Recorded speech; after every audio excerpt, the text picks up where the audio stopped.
एक समय की बात है, किसी राज्य में एक अजय नाम का राजा रहा करता था। उसके राज्य में सब लोग बहुत सुखी थे। उसी राजा का एक बहादुर बेटा था जिसका नाम विश्वजीत था। विश्वजीत को शिकार करना बहुत पसंद था। विश्वजीत अक्सर अपने दोस्तों के साथ जंगल शिकार पर जाया करता था।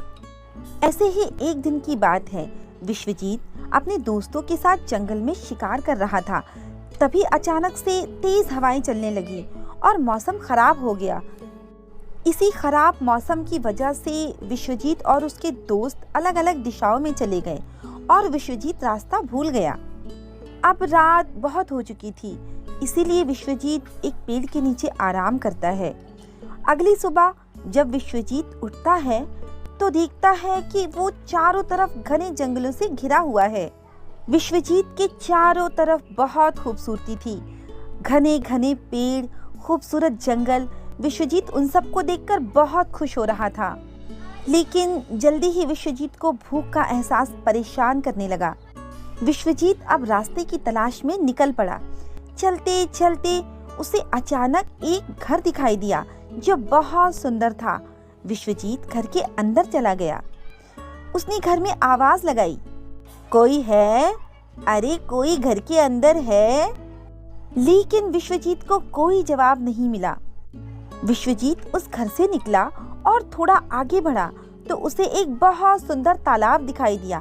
फिर उसकी नजर अचानक से एक परी पर पड़ी। विश्वजीत ने पूछ ही लिया, हे सुंदरी, कौन हो तुम और इस अकेले बियाबान जंगल में क्या कर रही हो? इस पर परी ने जवाब दिया, मैं परी प्रेमलता हूँ। ये मेरा ही घर है और ये तालाब भी मेरा है। आपको भूख लगी होगी राजकुमार, चलिए पहले कुछ खाना खा लीजिए, उसके बाद हम बातें करेंगे।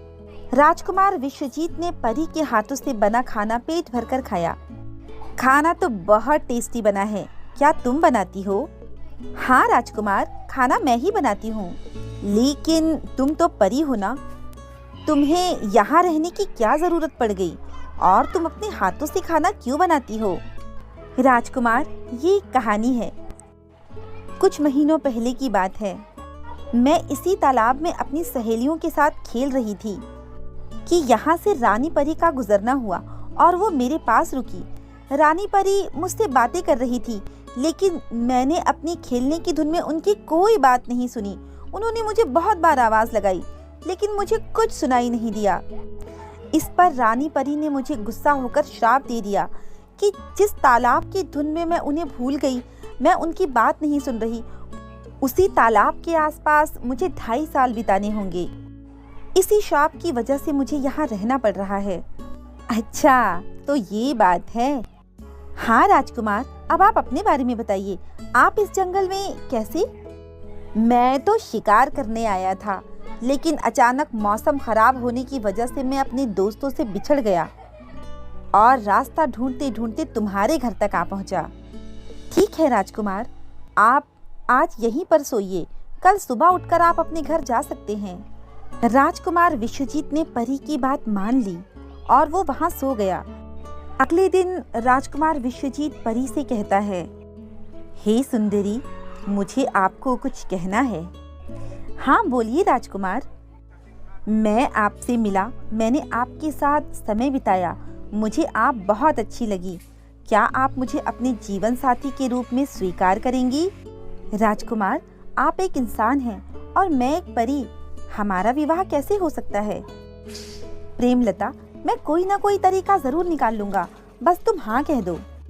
ठीक है राजकुमार, लेकिन मेरी भी एक शर्त है। हाँ प्रेमलता, बताओ। मैं शाप की वजह से अगले 2 सालों तक यहाँ से बाहर नहीं जा सकती, तो आपको मेरे साथ यहीं रहना होगा। ठीक है प्रेमलता, मुझे मंजूर है। इस तरह वो दोनों शादी कर लेते हैं और वहाँ पर रहने लगते हैं। लगभग 2 महीने बीत चुके थे। अब राजा के सैनिक राजकुमार को ढूंढते हुए वहाँ आ पहुँचते हैं। राजकुमार, आपको महाराज ने याद किया है, महारानी की तबीयत खराब हो रही है, आपको बुलाया है महारानी ने। प्रेमलता, मेरी माँ बीमार है, मुझे जाना होगा। तुम ये अंगूठी मेरी निशानी के तौर पे रख लो, मैं जल्द ही वापस आऊँगा। ऐसा कहकर राजकुमार वहां से चला जाता है। राजकुमार को राजमहल में देख रानी और राजा बहुत खुश हो जाते हैं।